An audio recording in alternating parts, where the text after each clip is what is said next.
I am going to officially welcome you to the Boswell Book Company virtual event series.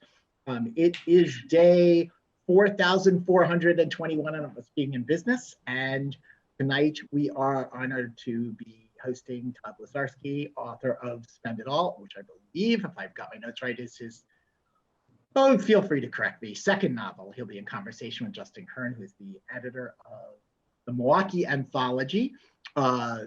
Spend It All is the story of a busted gut death of a childhood, any idealism, good life with chicken wings, pizza, and Proust, a reflection on football and futility colored by throat-punching uncle, slice-counting brother, and a smattering of ghost and interior dialogue diarrhea. That's a quote. Todd Lazarski is a freelance writer who writes for numerous publications and is also the author of Make the Road by Walking. Milwaukee writer Justin Kern has published work in Belt Anthologies, as well as the Omni Reader, Great Lakes Review, and Milwaukee Record.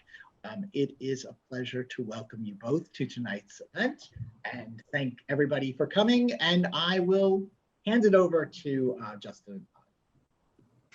Thanks, Daniel. I think before any kind of questions and answers, and we will take your questions as it comes along, I believe we will be entertained, enthralled, and more by a reading from Todd. Todd, is that you'd like to tee that up first, a reading from the book to let folks know what the hell they're getting into? You give them a chance to back out in case they want to, but also maybe pull them in. Yeah. So you'll be reading a selection from the book, correct?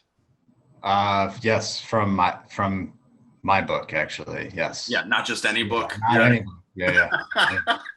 Well, I gave you that option, but so any setup for this that you need to give before you dive into it? I'll just give a quick little intro, if that's all right, unless you want to just get this over with. Not at all. All right.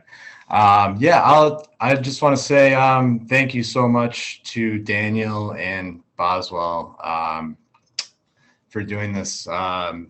Sometimes I don't know where the city would be without you. Also, thank you so much to Justin for doing this. I know that there's probably a hockey game you would rather be watching than talking to me, but here we are, so thank you. I want to say thank you to Paloma, my wife, she designed the cover, and thank you for making the outside look so good, and also tolerating all that is inside. And also thank you so much to Dave Meganhart at Red Giant Books for publishing not one, but two of these ridiculous things of mine that you'd think that he would have learned his lesson after one, but he's apparently some kind of glutton for punishment. So I really appreciate that. Anyways, this is just this is a quick bit, a few paragraphs from an early chapter that kind of feels like a good entry into this book and where it came from. I don't know the exact moment of birth of the book, but I know the moment it became public and really real, and that is a Buffalo weekend reunion my brother and I had in the fall of 2012. We met up to go to both of our first Bills game in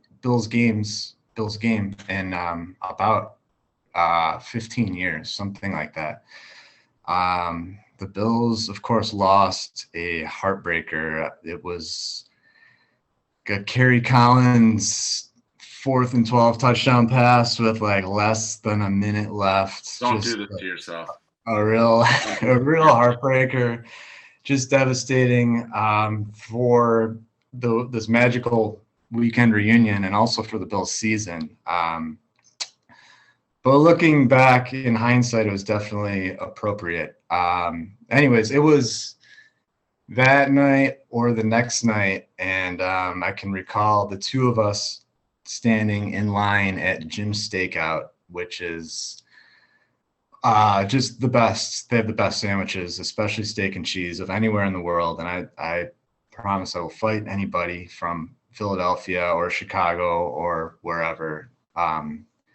Jim's is objectively the greatest combination of steak and cheese. But we're standing there with too many beers in our stomach, and we're Bill's bummed, which is a particular kind of sadness, which is a lot of what this book is about. But I said to him, there's this idea I've been kicking around in my head for a book. I want to do a thing like a Leaving Las Vegas, but about a guy coming home to Buffalo to eat himself to death. And he said, "Is this about me?" And I said, "No, it's about me." But it was a kind of beautiful validation that I wasn't the only one to have thoughts like this. Anyways, this is kind of a good intro to our hero/loser as he's returning home, and he's thinking about writing about eating, but he's mostly just eating and drinking. Get into character real quick. As is the way with editors, those correctors, condescenders, hall monitors of art, of soul, mine has a lot to learn about life and journalism. Namely, primarily, the essential fact that no one can write about food. Is there garlic in this? I think there's some garlic in this. I really like how they did the garlic in this. Do you think they diced it? I think they may have roasted it whole. Holy fuck. They put this motherfucking head of garlic in the goddamn oven with the heat on. Who would have thought to do that? I am just balled the fuck over. My contributions to the collective understanding of human existence have been approximately so, and these insights continue. In 33 cents per word increments, all the way to the bar, to happy hour, until that long-sought, finally realized utterance of mine achieves reality. I'm a writer, and the bartender pours another whiskey, and we both know our roles and laugh and ignore the destruction of healthy consciousness by our respective poisons and bullshit. The construction is where everything consummates, the blueprint of a disappointed life assuaged, where the hammer-like miracle of breaded meat and cheese takes its greasy final form. The metaphor about the parts and the sum and the whole, that favorite of food writers/con men.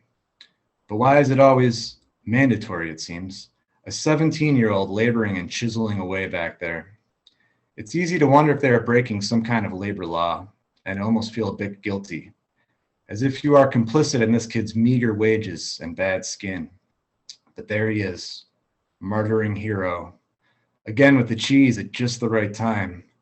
But what kind of culinary institute or cheese product YouTube tutorial could school a mere teen in the art of getting the stuff to spread out and over and through, rivering the topographical map textures of scrapped meat? Ribeye, so they say. The package inducing the kind of bites of a baby that hasn't yet learned to use its hands. Just leaning at the middle, kneading the mouth on the thing, now. And how to talk about how the first 6 inches treat a drunken appetite. Like a bouncer with PTSD who just found out he didn't get into the academy. Full of steroids and Red Bull and bicep veiny static. At this point, there's already guilt about thoughts of the second half. A notion of, perhaps I should bring the rest home for grandma. Be sane and sober about calories and the hour. Or wrap it up and throw it in the fridge for tomorrow's post-dump breakfast. But the moment passes, like a drunk's minute of stupid clarity. Post-drink, where the bartender is loose and helpful and the light is low and a jazz trio swinging and he merely raises his eyebrows, questioning, expectant. And there's no denying the universe's occasional good grace. You'd hate to be the one to let him down, to give up your seat and let someone else take your cozy, warm dreams corner of the world. And so you're pushing your sleeves back up, lowering your jaw like a construction site caterpillar, getting that corner bite with the mayo and the precariously hanging banana pepper. This is why it's at best a to-go sandwich, and part of the why of how my pieces often turn into instructionals. How I often want to take a reader by the ignorant shoulders, gently scolding, turning, guiding, stepdaddish. No, listen, it's how you play the game that counts, or some such business. How I want to yell but restrain myself over the keyboard, nudging, pleading instead. Take the bag. Get back to the couch. Stick your elbows out over the coffee table and lean forward. Probably take off your pants first. Cheers reruns, a late night laugh track suit with a punchable smile. It doesn't matter what's on TV because maintaining structural integrity will absorb nearly all focus. Overzealous handsiness leads to back end fallout. Don't squeeze. No, the guide hand is for, well, it's called the guide hand after all. Me rustling my red-headed stepson's hair right after he blows a conference semifinal at the free throw line. I tried to explain all this once on a similar post-college research foray, like what I think some call a sabbatical, to a nearby girl that caught my eye, snacking on fries as she was, and me so caught up in euphoric first penetrations on a sheeny deluxe steak hoagie. Deluxe being key, what you have to order, as it hints at something Chevy-ish, chrome and polished, sleek and high performance, with a turbo maybe. What, in the tumbling, drunken rationality of several hours of heroic drinking at Caputi's, I deserve. The cheese, huh? The way they melt the cheese? I said, mouth half full, head 3/4 drunk, a hot sauced stash, pointing with a pinky finger toward the meat mess on the table in front of me, as if a bodily exclamation point, and then back into it, head down, the focused hunch of a fat man at a foreign language vending machine, shoulders sagging, the non-snack world washing away. Jim's is far more than a stop on the walk from the bar back to Grandma's, much more like the reason to go to Caputi's at all, to withstand the bad jams, to waste $1 on one Zeppelin and 2 Stone songs, to hopelessly try to change their minds, to build and maintain a buzz, to have one more, punishing yourself, really, when you can hear the stomach churning and mere enjoyers of food would acquiesce. Give in to the basic notion of, I'm hungry, now. That the lonely chap in the Bills cap, no, not him, the other one, the one with the faraway smile, the one intent on chasing it all the way and getting the most possible run out of this night's hunger potential. The one that will order 3 beef tacos, aside his 12-inch hoagie. First, he'll have another. It's all a bit much to explain, this affair, and it certainly has kept Grandma up on more than a few nights, given her cause for a few rosaries, to wonder if she should hop in the Malibu in her nightgown and roll across Sheridan to pick me up. Force me to get a 6-inch, like a reasonable body watcher, a sandwich that won't necessitate her banging on the bathroom door tomorrow morning as she desperately wonders if everything is okay with my paperwork. Ted, you fall in? So much paperwork, Grandma. Boss is really on my ass.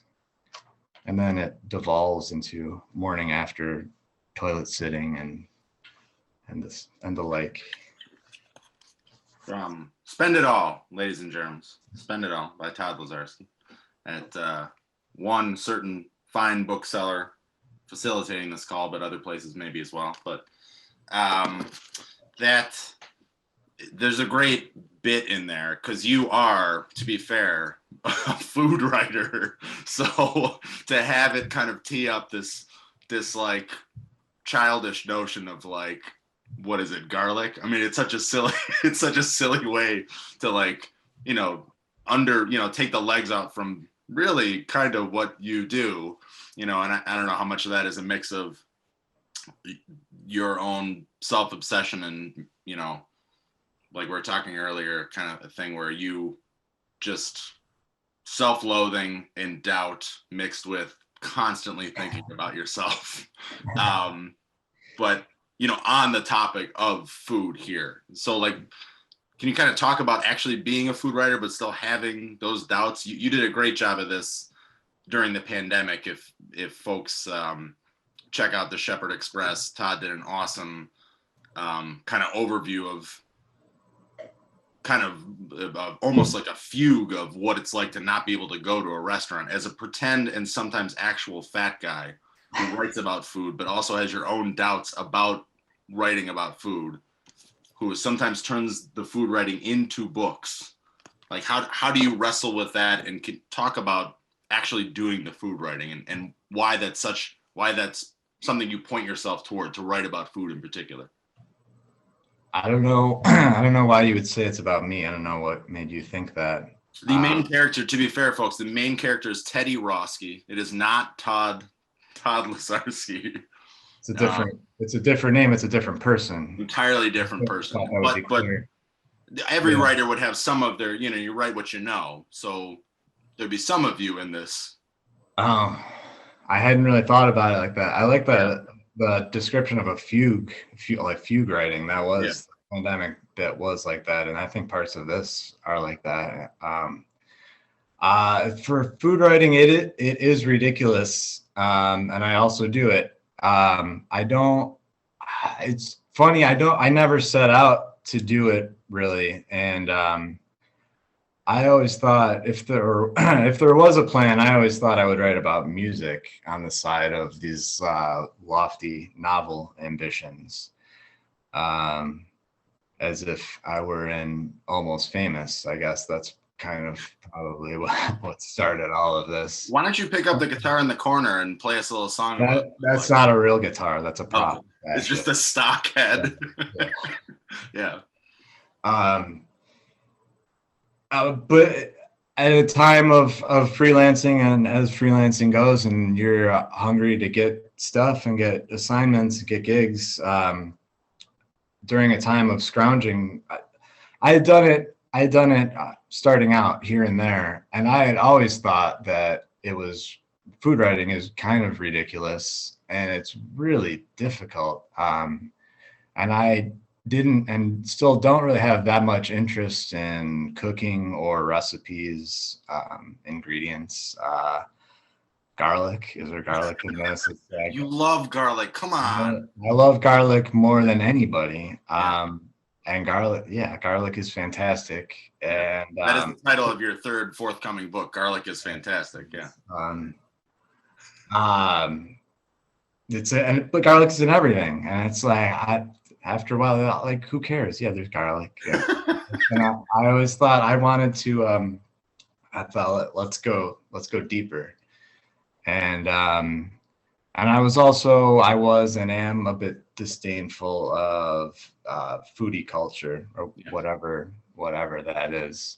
Yeah. But I kind of stumbled into a string of assignments that started going better than I had ever really thought they would. And I started to realize, and I guess fully understand, the poetry of a beautiful meal was always something that had taken me and overtaken me. And especially when it comes to Buffalo, the idea of Buffalo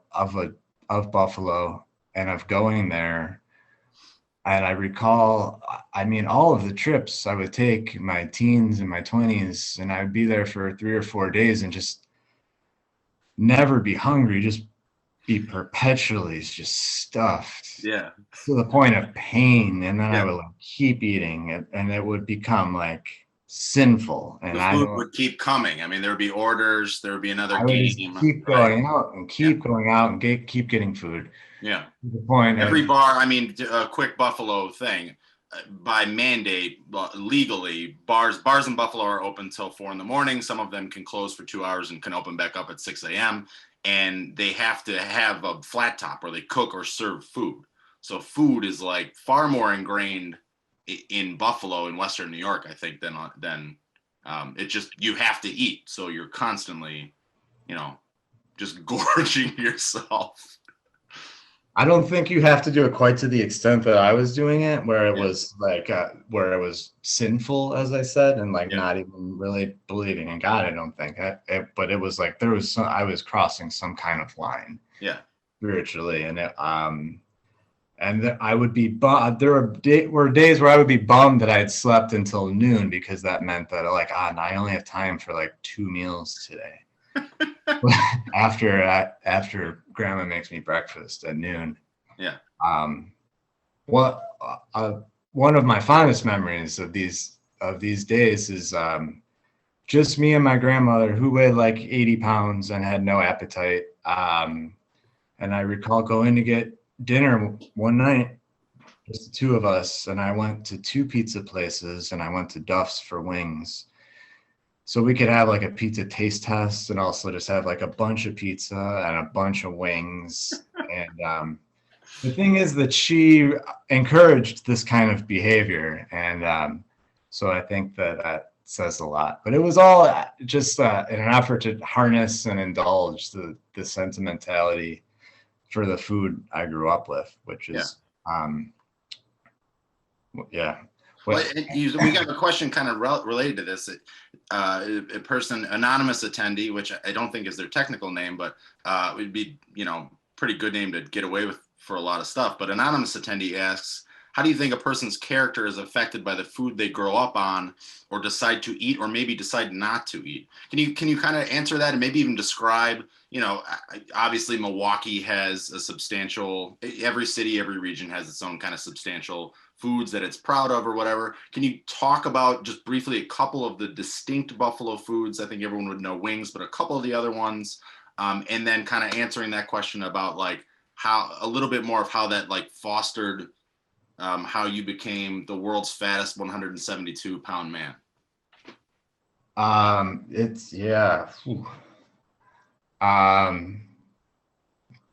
For me, it was everything. And I think that it's probably a lot of it is just distinctly Buffalo. And a lot of it is also distinctly when I left, which was as a early teenager,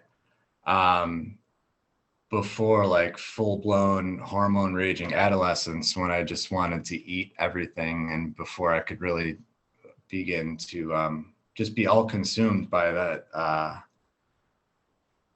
by those urges. I'm talking about them like they're sexual urges, and I don't mean to. It's impossible to really define outside of that. I can't speak at all to what it's like to grow up in Milwaukee, but I assume it's the same thing. And for me, it's the pizza. I mean, everybody has such an attachment, deep emotional attachment to the pizza that they grew up with. You hear that no matter if somebody from Omaha will tell you that the best pizza in the world just happened to be 5 blocks from where they grew up. Yeah, ironically, in Boise, when it's clear, and especially from doing research into writing this book, that it is objectively true that Buffalo has the greatest pizza in the world. And can you describe a couple of the qualities about it? It is touched on in the book. Send it all. But what are a couple, like describe a couple of the qualities that make buffalo wings, that make buffalo pizza, and then a couple of the other flavors, even if you want to mention one that will excite Daniel. Buffalo pizza is it's actually kind of hard for me to define, but it is heftier, and I would describe it like a New York slice, almost like a more pan-leaning New York slice with sweet-ish sauce that is thicker, and also the cheese is thick, and it's like a very thick uniform layer of cheese with a lot of pull to it. But really, for me, and I think for most people that talk about Buffalo style pizza, the most important characteristic is the pepperoni, which is called cup and char, which is thick, small, and when it's cooked right, the edges get black and charry, and they curl up and form a nice little cup that then like catches the grease. The flavor. All of the flavor is right there. And so you're eating a charred, thick cut pepperoni on just like a thick, cheesy slice when it's February and it's dark at like 4 p.m. Like that is the idea of Buffalo in my mind and in my heart. I don't know. How would you define Buffalo pizza?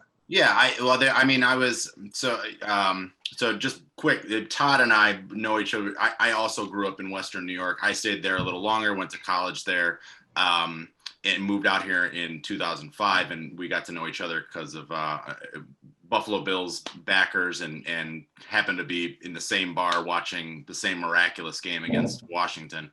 but which was a win, a rare, beautiful win. I've had the chance to kind of go with Todd back to Western New York and Cleveland a few times over the years, and I always love hearing him kind of describe in detail that food that, like, naturally, like you said, you kind of grow up on a food and you're like, I don't know, it's sausage, right? And so you just get used to what in some places really is beautiful. I think like the geography of food, right? There's some places you have to be excellent at certain things, like wings are really fantastic. But Buffalo pizza, I was vegetarian for a bunch of the years where I was in Buffalo in college, but when I was young, I was convinced not only that Firehouse 5 Pizza in Dunkirk, New York was the greatest pizza I had ever had. It was the same exact pizza that Todd described. The one thing I would add is that the crust under the main heft of the pizza is almost sponge-like. It's really just, the whole thing is just an absolute bomb of flavor. It's really just marvelous and just soaks itself up. But I just stupidly, because I was a really dumb, I was in a bad public school system. I also thought that this place had invented mozzarella sticks because I had never eaten or seen mozzarella sticks anywhere before. I don't know when they were invented, but they certainly were not invented in Dunkirk, New York. Now, one thing I wanted to mention to you, Todd, and maybe talk about this briefly. There is, as detailed in Spend It All, there is a certain taco chain, and this one you and I have had some disagreements about. And there's a place called Mighty Taco, and it is a regional taco chain. I happen to have some acquaintances who were in a band. It was Mexican-American guys from Los Angeles staying in Western New York, and took them out for some cheap tacos at Mighty Taco in Fredonia, New York, near Buffalo. And one of the guys in the band told me just to my face, he said, "This is the worst food I have ever eaten." Not even the worst tacos or whatever, the worst food he had ever eaten. I also am not a huge fan of Mighty Taco. But Todd, you would disagree, and you would disagree why? I don't know who that band is, but I guarantee that they're completely soulless and not very good Sure. individual instruments or collectively as a group, Right. or even as people, probably. And I know that your little routine that you do where you say you don't like Mighty Taco is just it's a shtick, and I see right through it. I know how much you love. Wow. But yeah, for those who don't know, and no one knows. No one on this has ever eaten Mighty Taco tacos. Well, Jim McCann might be Jim is here. Yeah. Mighty Taco is one of the most important characters in this book, and is one of the most important characters in my life and becoming a person, which I think gets back at the answer. You would say that about this, about a regional taco chain? I would say that. And to get back to I don't know if I answered, or if we collectively answered, or just stumbled around the question, but I think that's the question that this book is trying to answer, at least answer it from a personal and highly, highly specific point of view, which is so ridiculous to the point that I'm just going to spend 15 minutes talking about Mighty Taco right now because it's necessary. Yeah. But yeah, Mighty Taco is Buffalo-born Mexican-ish fast food. Yeah.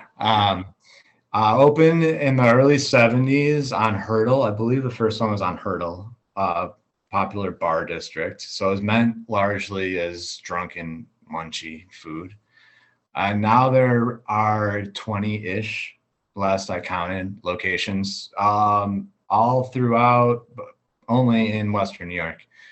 And the guys that formed it, like 4 bro friends, and they all have names as Polish as me. So, yeah. But it doesn't matter. The actual product defies that.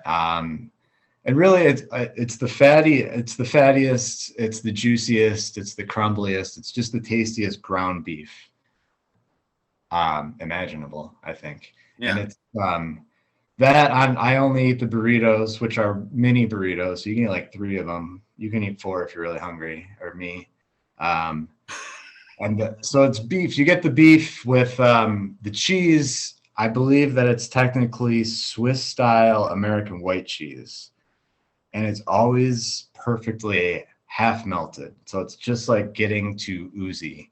Are you gonna explain the war crime that is the salsa?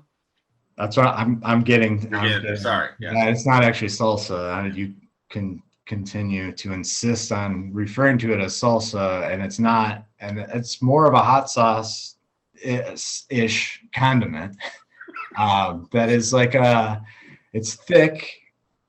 It's dark red. It's spiced. It's like a tomato. It's like a spiced tomato paste. It has that kind of consistency.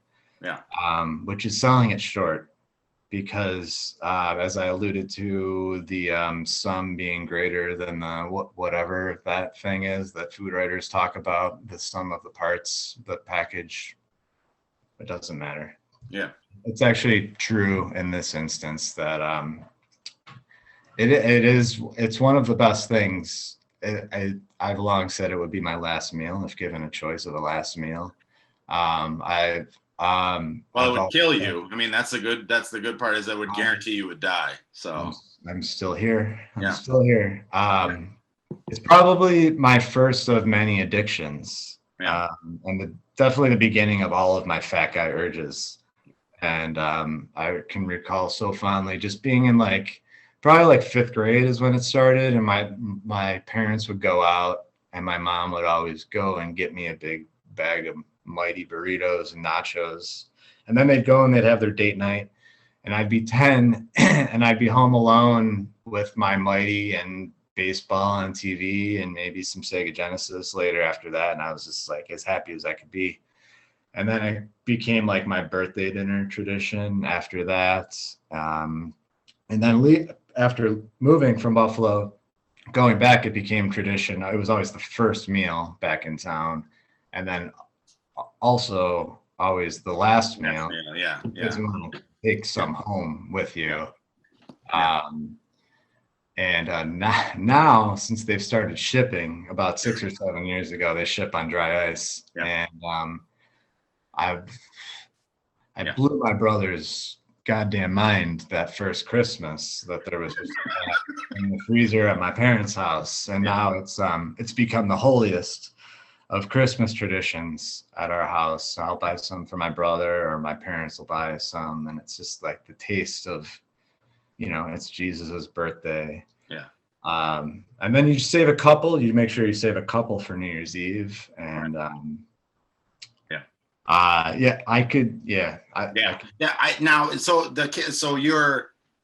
you hinted at this. I think again, there is, say what you will about Teddy Roski, the character, not to be confused with Todd Lazarski, but there is a lot. There is a lot of you in there when you're reading it. I can hear it. It's it's a lot of you. Can you explain the character in this book? I found it, like, reading it and knowing you and loving you, this person is a dipshit, but you learn to love them. Like, there's something very like Confederacy of Dunces / like you said, Leaving Las Vegas about the lead character. Can you kind of describe, how would you describe the character, just the lead character in the novel? I don't know why you would say he's a dipshit. That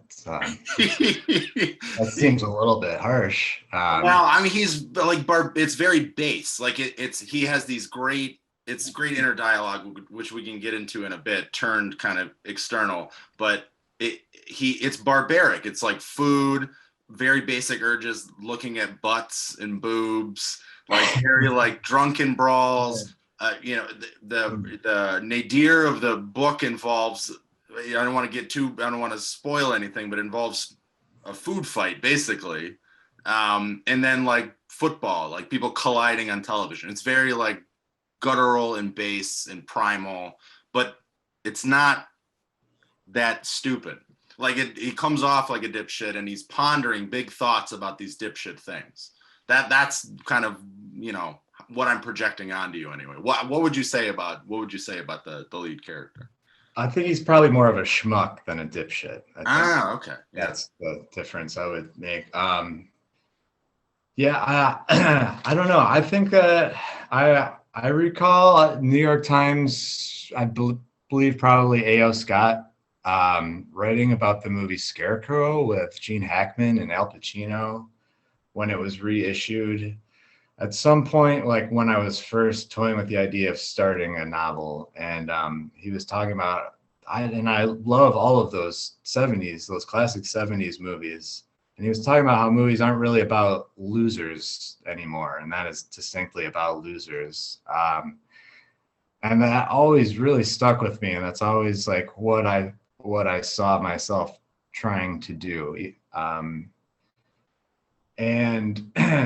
Writing this, I would think it would be like tied up in some of my own experiences, and thinking of it was definitely, the main character was written with Patton Oswalt in mind.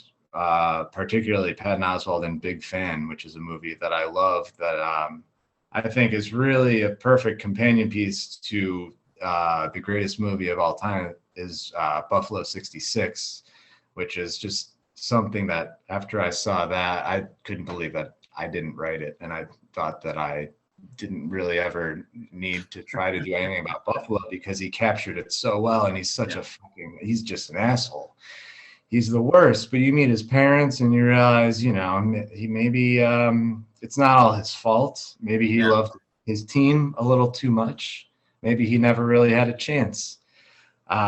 Maybe he should have, given a little more appreciation to Christina Ricci when he met her at the bus station. He probably should have. It's something that he came to realize, that or kept her away from his lecherous father in all of his disturbingly improv scenes in the film thereof. So I lived in Buffalo when that movie came out, and there was something like, as insufferable as the lead, writer and star of the film can seem sometimes, that's a guy in Buffalo. Like, that's a guy, that's a time and place in Buffalo, especially there's a time between the 80s and 90s and early 2000s where you can verifiably say that no one was thinking about Buffalo outside of maybe football. Like it pretty lost place. I mean, we'd go on bike rides at midnight down Main Street and you would not see anyone, just no one. It wasn't scary. It wasn't dicey. You just wouldn't see anyone. So you just kind of had the city to yourself, but there's something like kind of forgotten and miserable about it. The film captures that, but I think it also lets a place kind of stew in its own juices too, right? Like you kind of are just like, you are okay with who you are if you're in Western New York. It doesn't matter if no one's before they invented the television, no one knew they were poor, right? I mean, everyone just kind of well, this is life. This is where I live. Someone's laid off. We got this great pizza wings combo coming from Firehouse 5 before the Bills beat the Broncos in the AFC Championship game. And there's always next season too, no matter how bad it is, or the next season. And then there's also pizza and wings and Mighty Taco in the meantime. And this among other places, this talk is sponsored by Crystal Beach brand original Loganberry, which Daniel may share his searches and findings out about Crystal Beach brand, and Chevetta's barbecue seasoning, beautiful barbecue marinade, some of the lesser known tastes and flavors of Western New York. I will say this book kind of made me drink. I told you that the other day, there's something about it. I obviously will drink, but I think it was almost like I was hanging out with the person, I knew you, but I didn't know you. It was that kind of thing.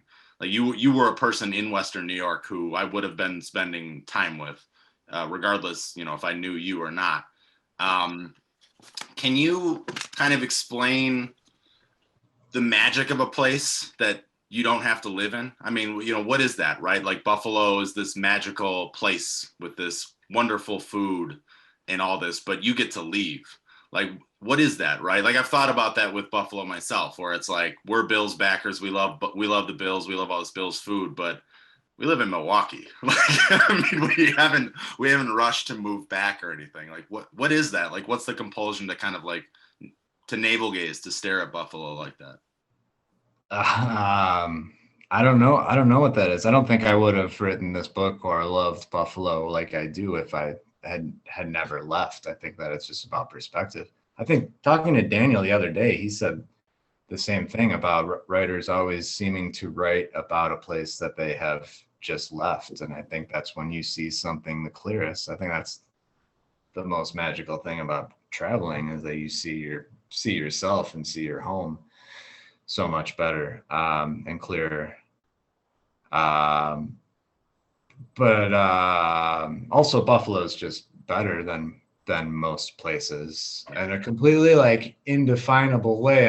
I don't think that we could just talk all night as we often do about what it is. And it is like really a lot of disparate parts that are like pulling at each other. And I think that this book, if it doesn't hint at that, it's at least inspired by that, and in an almost like confused way, much in the way that the character is confused in his kind of like his late 20s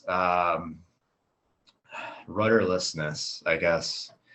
To get back to the thing about drinking, and I don't know, maybe it's just that you have a problem, or maybe that whether we both have a problem.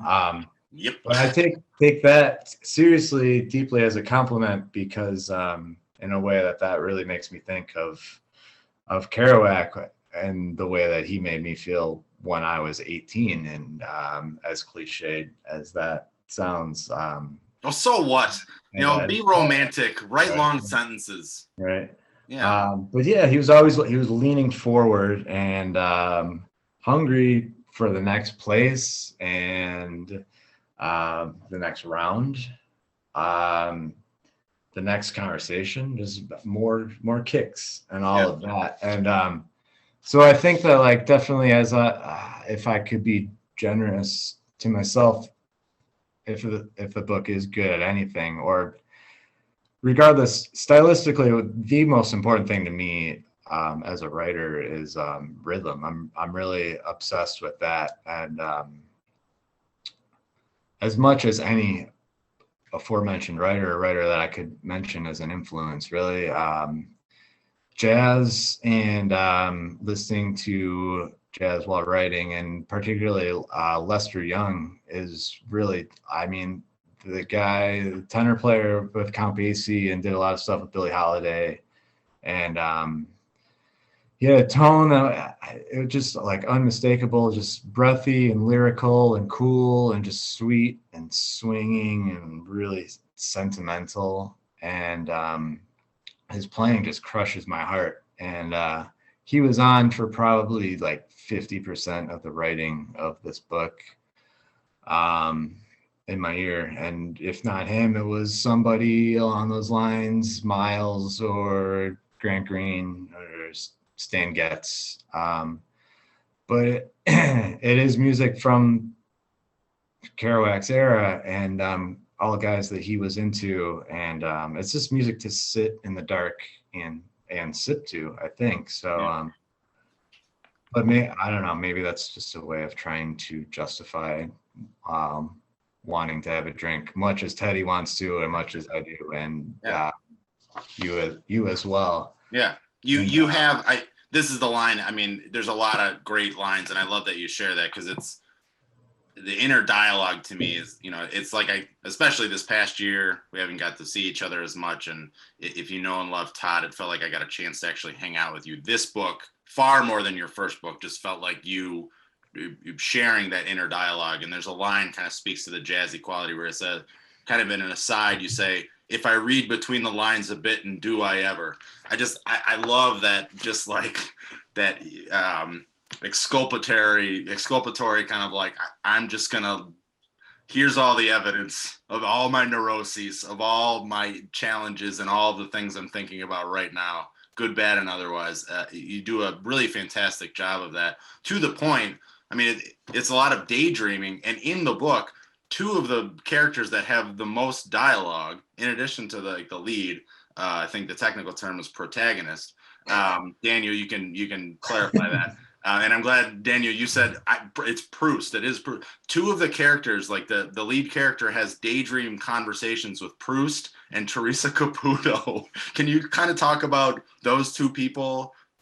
You know, especially, thank you, Daniel, who those two people and why those two people, and one of them, who the hell, I think this crowd probably knows who Proust is, but who the hell Teresa Caputo is?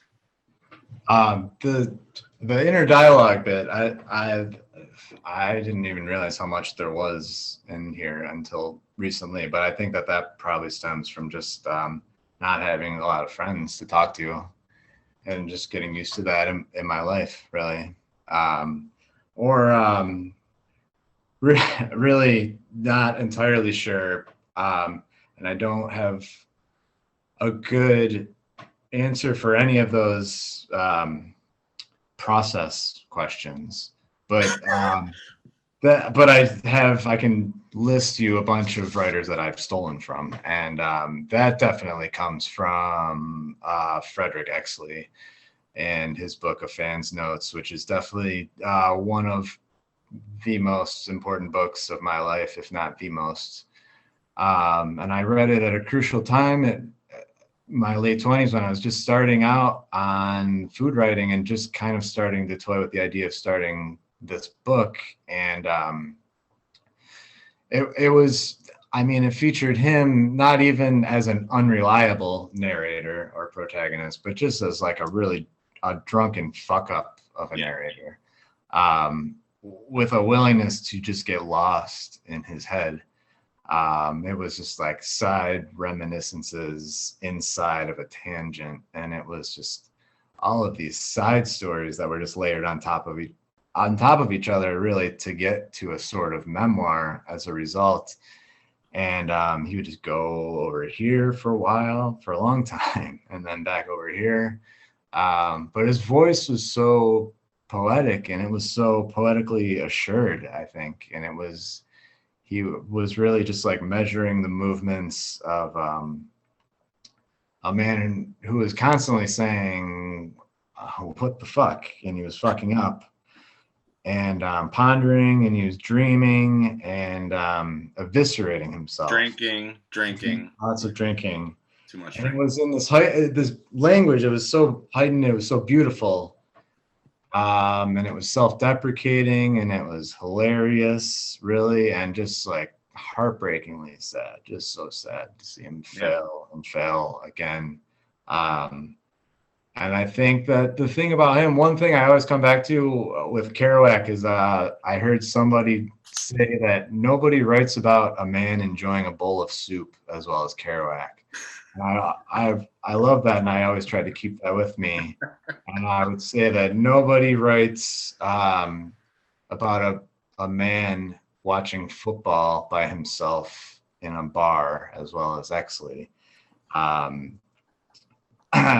Getting at all that went into that day, all that was tied up inside him to get to this moment.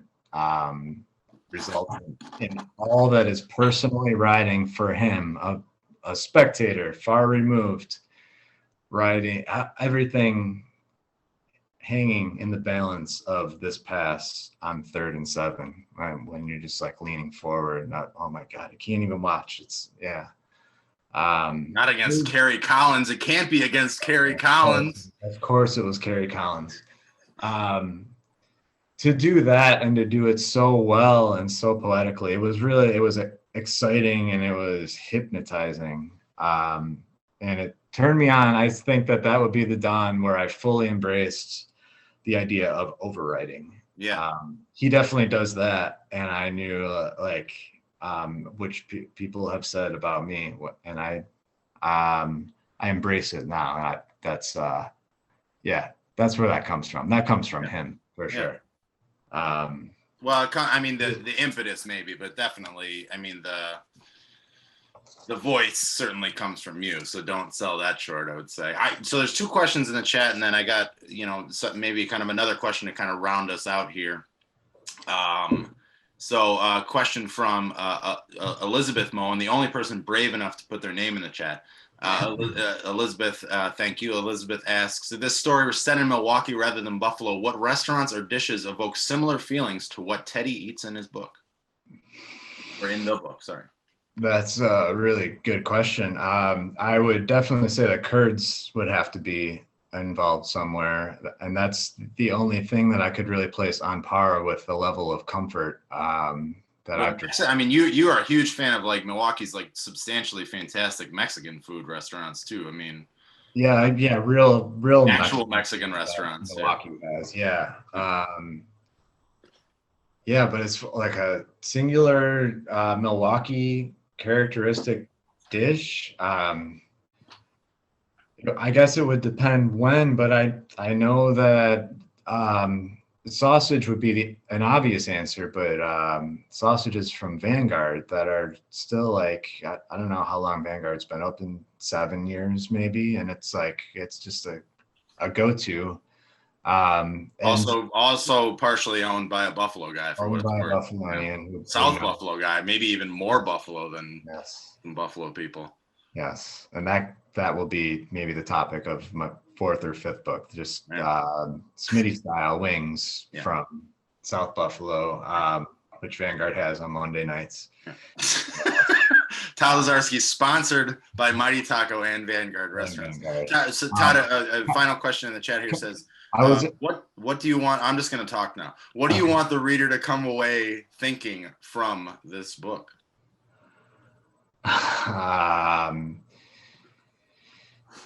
I think that what Justin said about wanting to have a drink is maybe the ultimate compliment that could be paid to me as a writer. And I would hope that it would just be some kind of window into a strangely specific corner of the world that might be a little bit better illuminated in a way that I can't define Buffalo and don't even really try to, but throw all these things together and hope that the picture comes out, or an idea, or really the spirit of the place that I think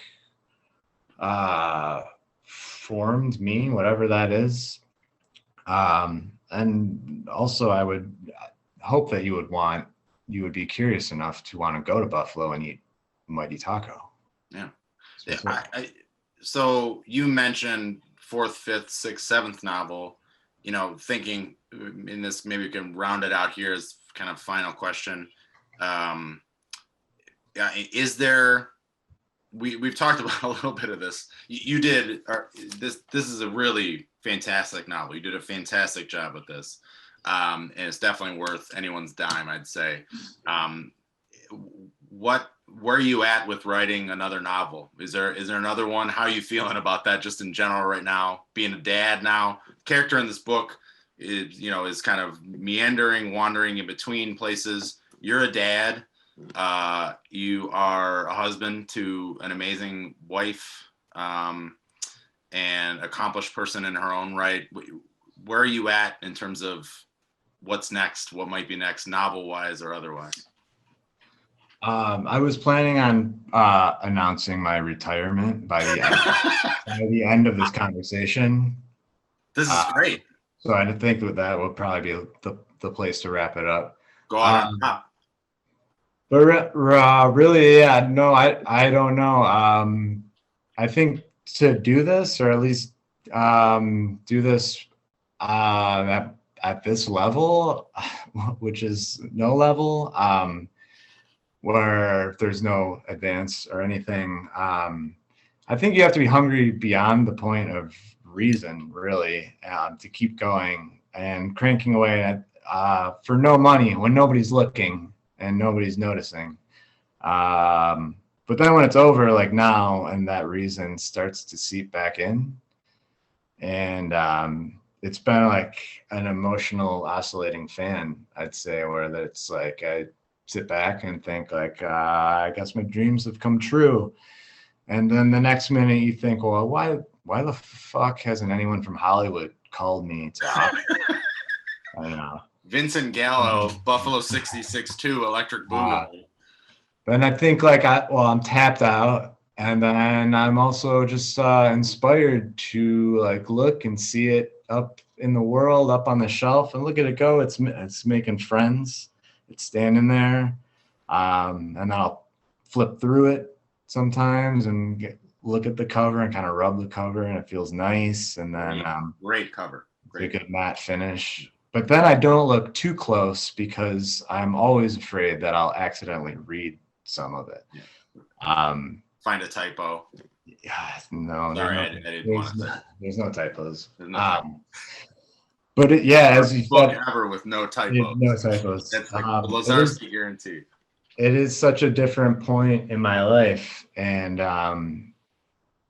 I think of it. I used to think of there was this one little monster that lived inside of my heart, like the Bukowski poem about the bluebird, and I'd have to pour whiskey on it and give it cigarettes and feed him with little daily reassurances like I'm trying, I'm doing it, I'm trying. But yeah, as you alluded to, now there are actual two little monsters that very real and live in my house, and they kind of preclude me from I think living the appropriate drunken wandering lifestyle that a really good book needs. And I thought, I don't know, I've come to the conclusion of late that maybe I'm going to let them kind of protect me from that emotional battery you have to put yourself through, and those places you go, at least for a little while, I think. Yeah. Yeah. Well, there's, as restaurants open back up, I hope we get to read some of your, at least, short form writing on that kind of thing. Until you decide whatever the hell you're going to do next, or you're going to retire on top here, which is kind of admirable too. It's exciting. This is the top. That's what you're saying. This is. I'm disappointed. I'm as disappointed as you are. Yeah. But I mean, it's real. It has an ISBN and stuff, so it's like a real thing, So I see you holding it there. Yeah. So the book again, Spend It All. Buy it from Boswell. Nobody writes about 4 beef mini burritos like Todd Lazarski. So if you want to find out what that's all about, get to know a place you may or may not know a lot better, especially through your stomach, and through a lot of inner dialogue that includes Proust. Excellent book. And you did a fantastic job, Todd. And I appreciate Daniel and Todd for having me do whatever the hell I just did. So thanks, but great job, buddy. Thank you. Congratulations. And a Loganberry to you, Daniel. Sorry. Thank you. Yeah. As I said, I was offered that bottle, but I'm going to find it on my own, maybe on a cross-country trip. So I've been to Buffalo a number of times, so could happen. Mighty fine people, the people of Talking Leaves. There's mighty good people over there in Buffalo. Yes, Talking Leaves is an excellent store. Thank you to Todd. Continued success. Thank you to Justin Kern. And thanks to all of you for coming tonight. And we wouldn't have a virtual bookstore without you, and hope to see you in another event.